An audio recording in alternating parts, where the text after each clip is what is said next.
What was your initial impression when you first heard the sample pack? The first thing I thought of was I guess the variety. There's like, was it 13 different packs in there? So there's quite a lot to choose from in terms of sound selection, which was quite nice. How would you describe the quality and variety of the sounds included? The quality of the sounds was very nice. I quite liked them. Um, they lack a bit of fullness to them, you could say.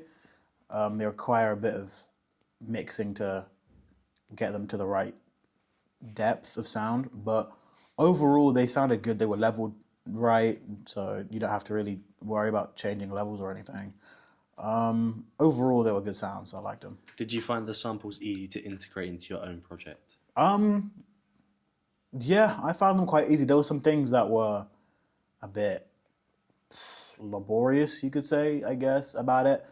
Like for a lot of the samples, there's quite a long silence at the beginning of the sample before you get to the drum sounds, which you have to kind of cut up and get around that. But other than that, it was very easy to just drag it into the project. And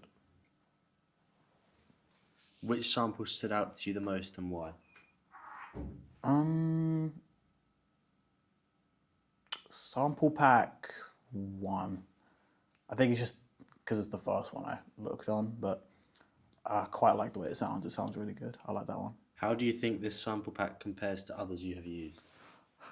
The difference between this one and the ones that I have used are that the drum packs that I tend to use are typically individual sounds.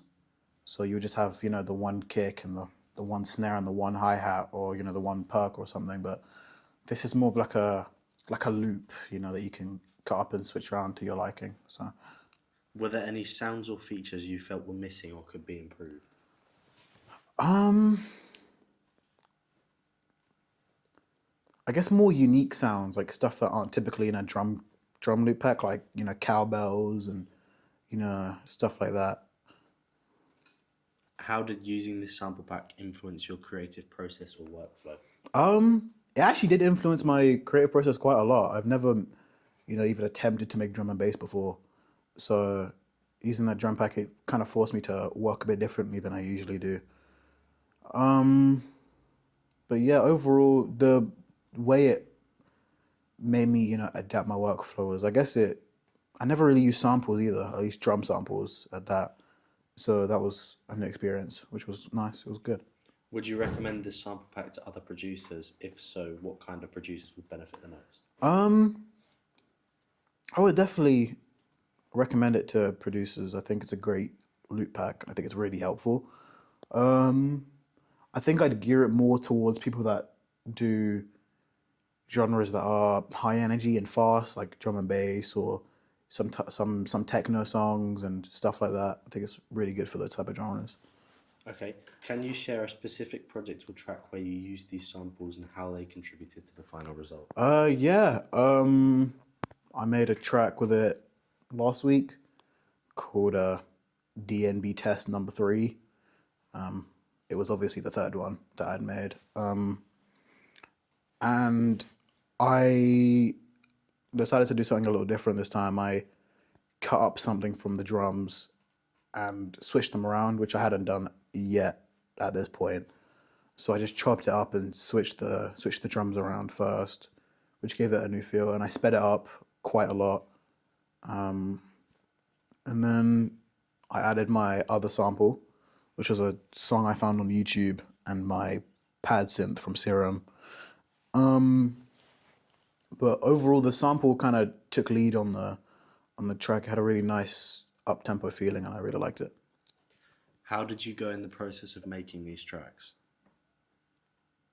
Can you explain the question a little bit deeper, please? So, how did you make the tracks using my samples? Oh, do you want me to explain like What did you step by use? step? Yeah, yeah. Okay. So first, obviously, I looked through the drum pack, and until I came across one that I felt like using that day. The first thing I did was cut the beginning silence off to properly line it up with the beat, so it'd be easier to change. And then I sped it up.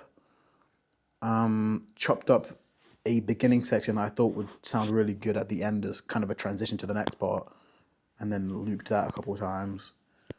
I felt like the drums were lacking fullness. They didn't have as much punch as I wanted them to. So I put on Fruity Compressor on the drums preset, and I also put on Sound Goodizer on just the default preset, and also the plugin Emphasizer, which gave it a nice punch through the mix.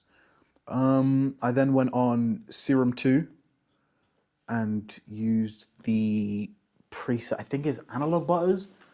It's a pad preset, and just laid a simple F major to E minor progression, which just went back and forth.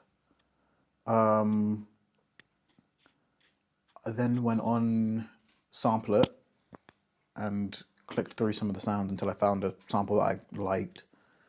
I chopped just the first word of it and just looped that over and over in a rhythmic pattern to just get that, that really nice drum and bass feel. And that was pretty much it. There wasn't much mixing. There wasn't much overthinking. I did it pretty quickly, so. What advice would you give to someone creating their own sample pack to make it more useful for them? Download other sample packs so you have a baseline to kind of go off of and know what the quality of your sounds need to be. Also, depending on whatever genre that it is that the loop pack is catered towards, really delve yourself into the genre. Like, listen to a bunch of it. Don't just stick to one type. You need to make sure that it's applicable to multiple different types of the genre so that you can appeal to the widest, producer base possible. Okay, perfect. Thank you.